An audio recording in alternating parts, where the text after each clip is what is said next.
everyone. This is the Tracks of My Tears podcast. We are broadcasting live from Viturious, Jamaica. As you can see, it's beautiful. It's my pleasure to sit here with Mr. Oliver Samuels, the King of Comedy. I'm so utterly honoured to sit with this man. He has been my hero since I was little, and I know a lot of us feel the same. So without further ado, let me introduce you to Mr. Samuel, the King of Comedy. Thank you so much, Nancy. Thanks. Wonderful, beautiful introduction. And from the heart. I believe. So Oliver, I've already told you how happy I am that you're here. Yes, I'm going to get. very happy to be It's here. really nice to be here. I'm all the way in Jamaica, and I said I have to sit with you. So thank you so much for being here with My me. pleasure. I want to ask you, what is your favourite song?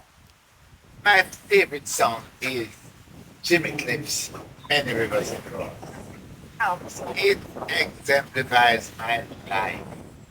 And this line, as I said, this line about white cliffs of Dover, Yes.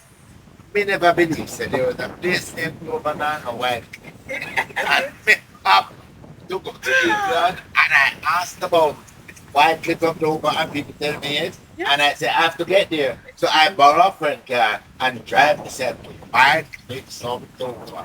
And I even had the pleasure of going up into the Dover Castle and reading all the history about that area, England, whatever. So wait, you went to England and you hired a car and you did that on your own? Yes, Wow.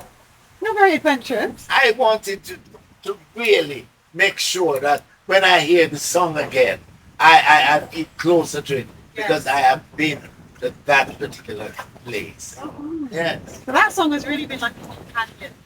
it is. And many rivers to cross. It's my life. Because you have had many rivers before. Oh, certainly. Mm. Certainly. But now, would you say you've crossed those rivers? I have crossed a lot. Yeah. And I do not believe that life is a bed of roses or something that make it out of it. So there are. You know, I want to ask you, obviously, I said earlier, as the king of comedy, right? So people know you that way. So I was thinking to myself, I know this man. I know the king of comedy. I know the comedian. And we can feel your spirit anyway. We can feel your sincerity, the kind of person you are. But do you feel that people know you? When you meet people, they're like, oh, Oliver, Oliver. Do you feel that there's a whole Oliver that knows you? Oh, yes. Definitely. Definitely. Undoubtedly. Do you prefer that side to be kept away? Or does it get in the way that people always see you as this comedy and you want to show them other sides of yourself? From your point of view or from my fans' point of view, is that I'm a simple person. And that is what I really am. Yeah. But same here mentally, I'm not this person. I am not this. Be the strict parent. Really? Yeah, be the strict parent. I'm a loving parent, but I'm a strict parent, and I don't mince words with my children or my grandchildren. So do you have to check out the belt sometimes? No man. I will get the. No, none of them. That's good. None of them. That's nice. I didn't get beaten either. Yeah. I honestly cannot tell you what an honour it is to be sitting with you. You know, the first time we met, I started to cry. Yes. Because what I want to convey to you today, Oliver, is for those of us born in the UK and even in America, anywhere that's not Jamaica, our second generation, we have grown with you. And what you did for us and for our identity is you helped us, you kind of built a bridge between where we were, which was away from our roots, and you helped us to feel that piece of home that we didn't have. Particularly at a time where we were having bad jobs and the money wasn't good and we were struggling. Yeah. I don't know if you realize that you had that impact on people who were, the diaspora who were away from Jamaica. Did you know that? No, I didn't. And but I was told. I have been told several times about the impact that I have had and it's quite humbling to me, because really and truly, when we started out to do Oliver at Large, Yes. it was like a homegrown thing. Yeah. Some creative mind saw me performing in Trevor Rowan's school zone and wondered why I am not on television Yes. and this kind of stuff. And he said, and I'm talking about Calvin Butler now, he said that whenever he comes back to Jamaica, he was going to see that I was on television. And he did. He came back and he saw that we were working in the same government ministry at the time. And the Honorable Oliver Batsgrave and himself, yeah, they got it going. And it was just for in our poor little simple island mind for homegrown consumption. And the thing took off worldwide. You know, this is one of the reasons I wanted to talk to you all about. So, as a psychotherapist, my work is all about getting to the heart of it. And I think when it comes to comedy, you kind of get to the heart of things as well. And I think music does that as well. And so we're here talking about music, we're talking about comedy with you, we're talking about psychotherapy. And just those things, these things we have in our lives that help us to kind of get a bit deeper about, the human condition. But the reason I wanted to talk to you in particular, is because we don't know who is the king of comedy. Right? Everybody knows the king of comedy. Everybody knows you. Yeah, Right? see. I want the world to understand it. Yeah. I cannot tell you who coined that phrase, that title. Yeah. I am trying my utmost best to wear it Well, well. you made that title. That title was made for you. But I want to say to you that, you're going to leave such a legacy on it. And when you leave this legacy, the younger ones are going to want to understand who was the man that you said it yourself. You came from such humble beginnings. Yes. And many rivers to cross. We discussed that. We talked about that. You must have had so many obstacles. Where did you get that tenacity, that vision, that power inside of yourself, coming from such a these small beginnings, to become this global king of comedy? Where did it come from inside of it? Let me tell you now. Yes. My mother was a short lady, but she was a very powerful woman and she was a Garveyite. Oh. And she would never, you could never be talking to somebody and not looking into their face. You have to, she says, stand tall, Mr. Garvey says you have to stand tall. And then, we still have to keep that in our mouth. Because, yes, and so she taught us, even though we were from a beginning, that we were not to be ashamed of it. We're to hug it up, right, and move on. And that is something that from a little child, then this is a fierce. But I was daring, and it is a spirit of the Jamaican people. I'm not unique. Historically, remember, you must have heard your parents talk about that. In England, when everybody, when liberties, when white people were being very rude to black people, Jamaicans are the one that went in the forefront and stand up and say, if them lick you, lick them back. Lick them back. I teach my daughter that today. Yeah, them tell them do not buy the bread where the white people them feel up. And that is how packaging of bread started. It was all from the Jamaican. So as a people, yes, we have that indomitable spirit we do. Of survival, and we're not taking no foolishness. We don't. Yeah, but you, I mean, I don't know if you have a big family, but we do have that spirit. But not every one of us rises up the way you have. I don't know why, unfortunately. But yes, I was encouraged. Yeah. I was encouraged. My mother. The mother is so powerful. So very powerful. Not to take anything I must not ever feel that I am inferior to Yeah, anybody. yeah, You know, yeah. and that's it. She always does that. Even when we did not have a pair of shoes, Mm-hmm. she says, "Listen, Mm, you don't have this. mm, I'll your foot mm. because you're going same way with those who have shoes." Wow. You know? And you know, this is why I love my work because it's all about the childhood and how it all starts there, Oliver. Yes. What they instill in us as young little people, we Yeah. carry through our whole lives. Oh, definitely so. And so you are a testament to that. Absolutely. And so for me, having this discussion with you, because we know the king of comedy, we know where you are, but we don't know how you got there.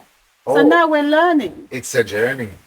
I have I've told the story so many times, but quickly, Yeah. I went to a movie. I've always wanted to perform, but my idea of performing Mhm. is to go to Hollywood.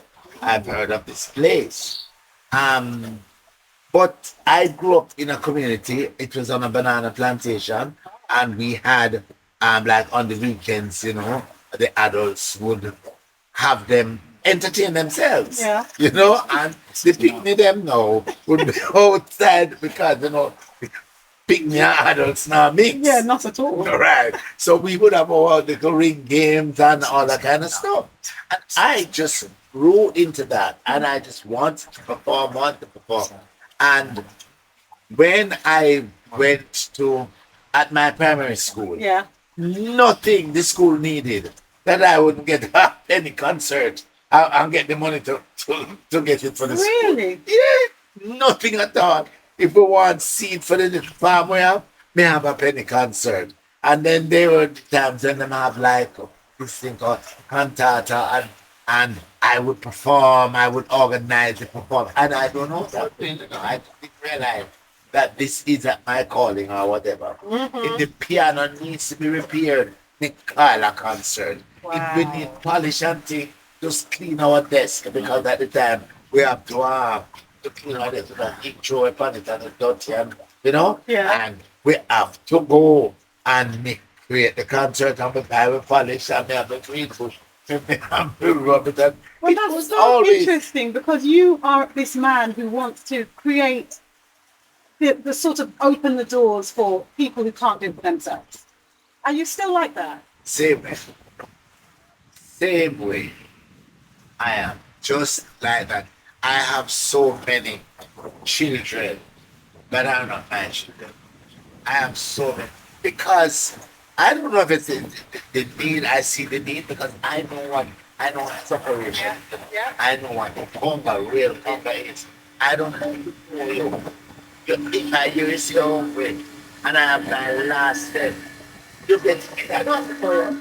I win for you because I know what that is and I know what it is to be creative Yeah. in order to alleviate hunger. Yeah.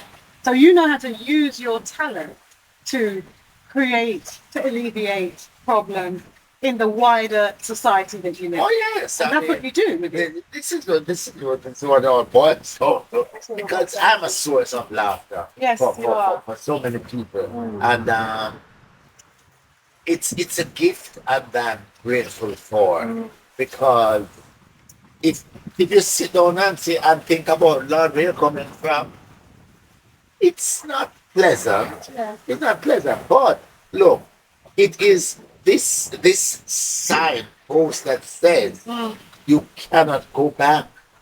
And with my mother's influence, I have no intention of going back. Going back to that life. Going back to that life, no. So when you think about many rivers to cross, Yes. do you feel that you still have many rivers?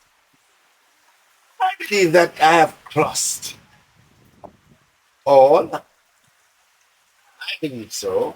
So there must be a sense of when you hear that song, you hear it differently today than when you heard it 20 years ago. I love it. I love it. I love it.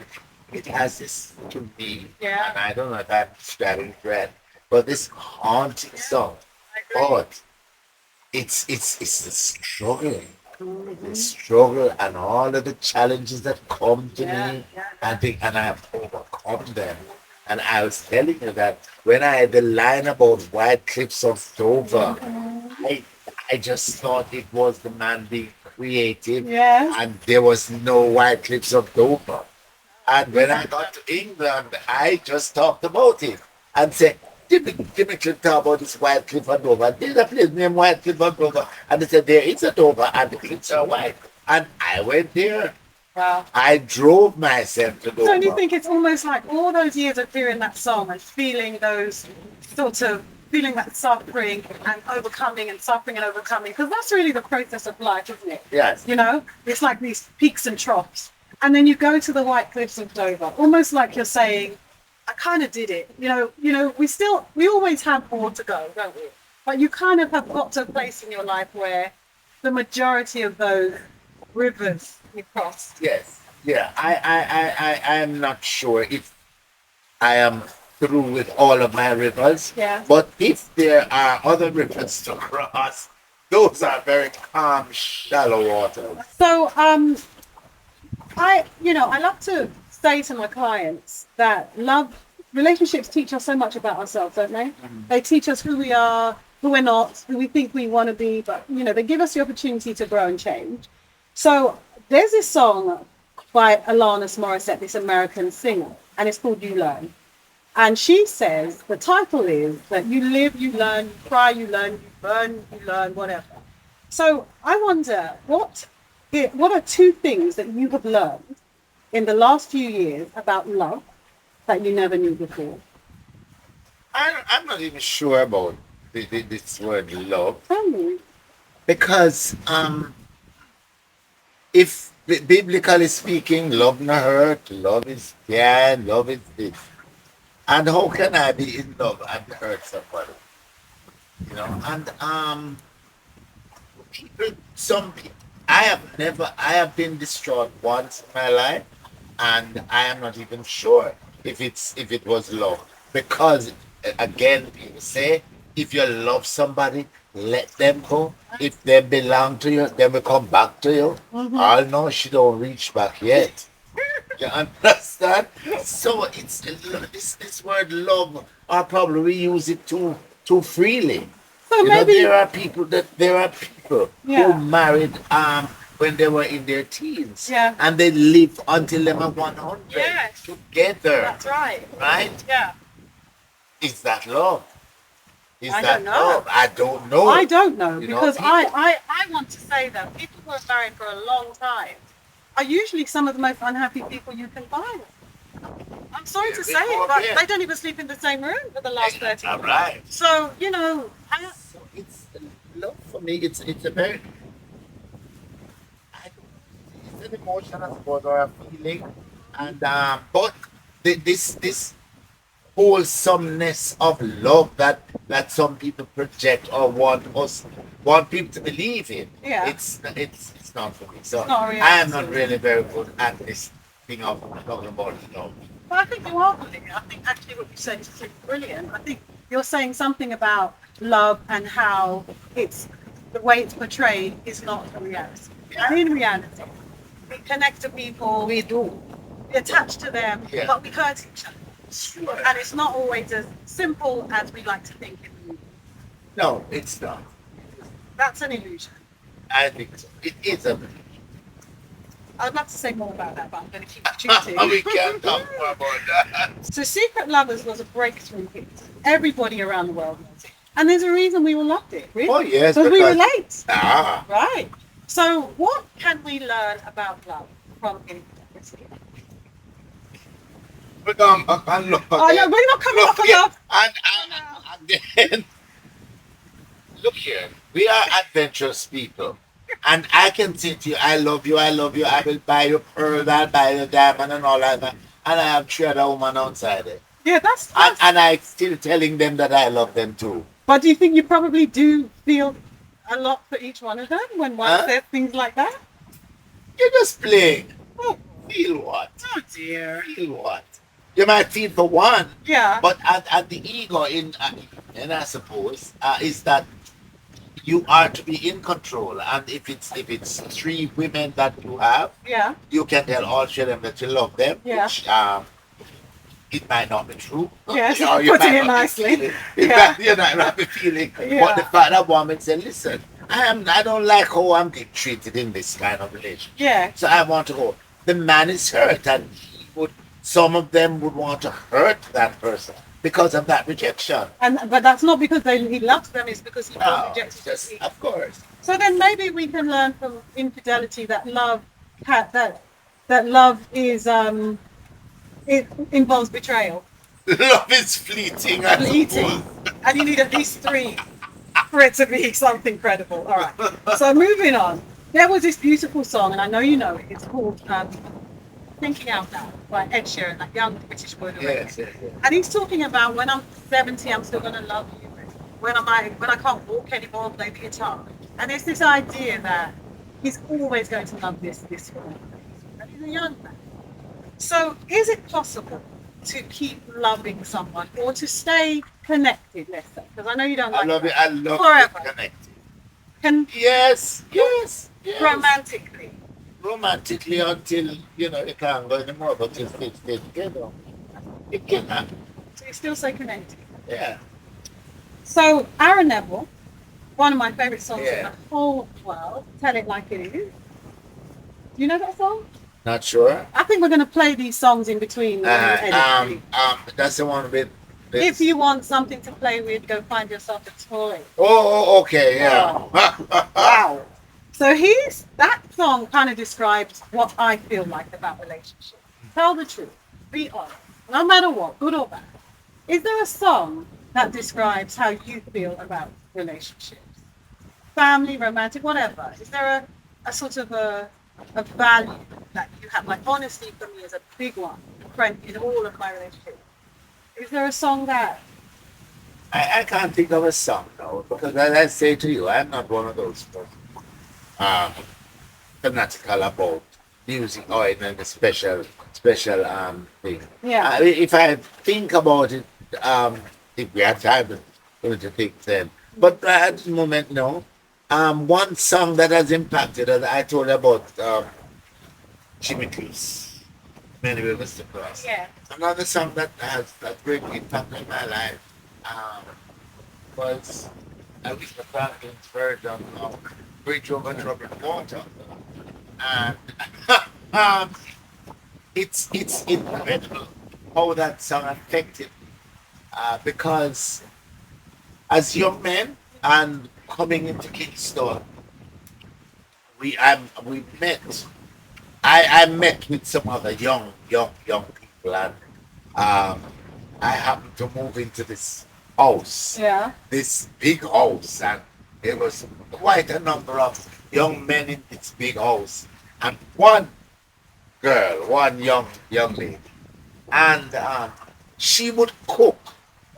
Like it's the first person I see. She would cook Yeah. her meal like on a Sunday, and she would package them Yeah. and put them in the fridge for the rest of the week. Food prep. Right. Now, one of the guys went to country Yeah. and carried back some estate rum. The rum them call, I think Indians call it purkula, Yeah. and we call it champramati. It is a raw rum. Wow.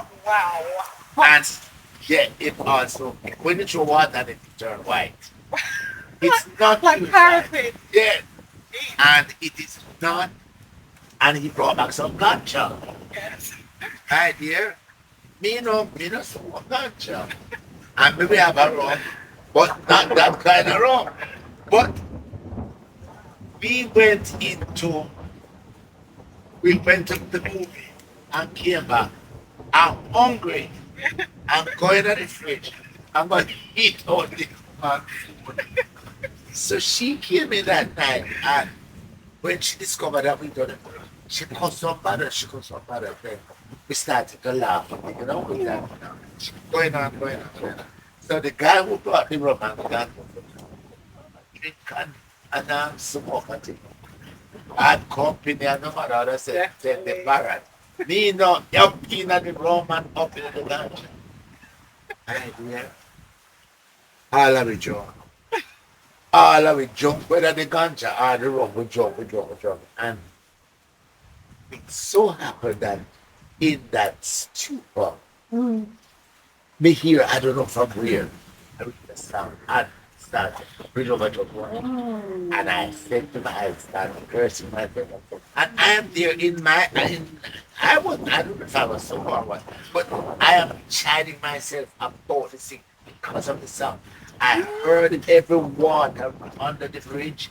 I heard all of the instruments them one by one and all this. Then when all of this is happening and I am cussing myself, one of the guys who got a minute bucket of famine or something, start to call and I said, wee, fire brigade, fire brigade, fire, fire the place up on. Oh my gosh! And every time he speaks about that, I hear something about it. We get involved in it. What we had to do, we had to put him, he was getting waiting for a button, telling all the stuff. We had to put him in a room and lock the place. So we do it in the morning. The lady who owned our takes care of me Yeah. was going to come and he was here. So like there was no fire. No, He wasn't it seeing was a in his fire. head. Oh Lord. While my man accursed me. He was tripping. Yes, while my man accursed me. Oh Said, wow. me worthless something and I should not be led and all this other stuff and so me get myself involved in it. In my mother. And Psychosis. for days we had to be feeding him through the gabling on top of the thing and tell the lady that he had some emergency and gone and go.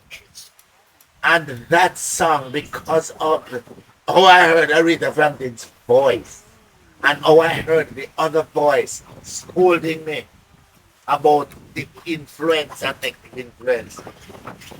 This is exactly why this story is so powerful, Oliver, because this is exactly why I wanted to do this podcast, to talk about the impact. See, it's like music. It's almost like it was a parent.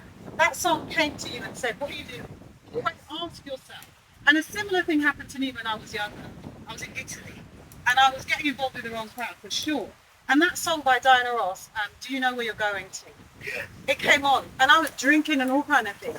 And it just hit me like, I don't like it. I remember feeling that. So music is just like a guardian. How did your childhood play a role in the way you choose friends or partners? My we came out of, as I told you, and we were on this estate. Yeah. And so the community was very small. Yeah. And we were protected by the adults. Everybody, your mother, your father. Every adult, your mother, your father. Yeah. Right? We were taught to be respectful. We were taught to have manners. Because manners will take you through the world. Absolutely. Right? And therefore, if you could do that, you can't pass anybody. If my mother and another neighbor is not talking, Yeah. you as a child Exactly. cannot pass Without that saying person hello. and don't say hello. That's just rude. Because that person can't beat you. I am man. She will tell them, man, say they can walk past and them, Yeah. and she your mother beat you. I say, you're not involved in them. You know? And that, and also again, my mother, friends were very few. My friends were very few. But if she sees you with somebody, and she will ask you, who is that? What kind of friendship you have? And they say, you know, be careful of that boy here, because that boy is too with that teeth.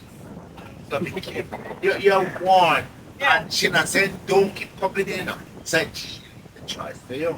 But be careful. Be careful. And you're so So, gospel songs. I love gospel music. And one of my favourite gospel songs is Amazing Grace. And the reason I love that song so much is because it talks about the journey from being lost and suffering to being found and having that clarity and that peace in your life. Tell me your favourite gospel song. I wonder why you're laughing. No, I laugh. It's how you put it. But it's true, right? it true? Yeah, I mean, it's, but something in my head Yes. just said a terrible thing to me, which I will never. Oh, please tell me. No. Oh, please, this is what you call scoop from Jamaica. Please give us a scoop. Oh my No, God. because it's not, I don't believe it. But So, still. yeah, because Amazing Grace, how sweet the sound, and said the rest Like me. I once was Lost. lost, but now I'm found. Was blind. Was blind, but now Now I I see. Yeah. Just the devil. Tell me about the devil, because he's always around. We might as well give him 2 minutes It's off a camera. beautiful song of control. What do you mean? Mental control. Why do you say that? I don't know.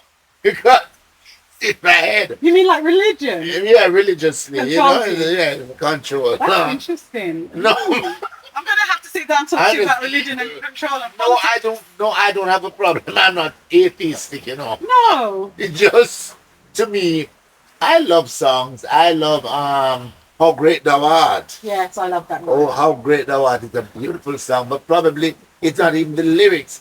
It's a musical thing. I mean, you have big piano, boom. Yeah, it's really a but epic. it's a lot. Realistically, the words are very, very nice too. Because you're laughing, I want to get deeper. No. Because I was going to ask you, do you have a favourite gospel song that you can share about your faith? My faith. Yeah, or spiritual, something that No, makes... but that song, How Great Thou Art. Yes, it's one of my all-time favorites. Me too. Well, on that note, how great thou art, Mr. Samuels. Oliver, Yes. this has been emotional. I did say before that the first time I met you on the film set of Jamaican, you remember? Cry. I cried. Yes. Because for me, you mean so much in terms of where we're from. My own father passed away a long time ago. So just to get the opportunity to be older and to sit with you has really been moving for me today. Yes. So I want to thank you for coming and for answering these questions about love and yourself and your family and your feelings. And I hope that I can talk to you again one day. Oh, Nancy, I'm always available to you. Thank you. I'm always available to you. Thank you. I'm so honoured. My pleasure. So this is the Tracks of My Tears. I've been sitting here with the king of comedy, Oliver Samuels. What a guy. I'd like to thank you for watching, and we'll see you next week for the next superstar that we're going to be talking to.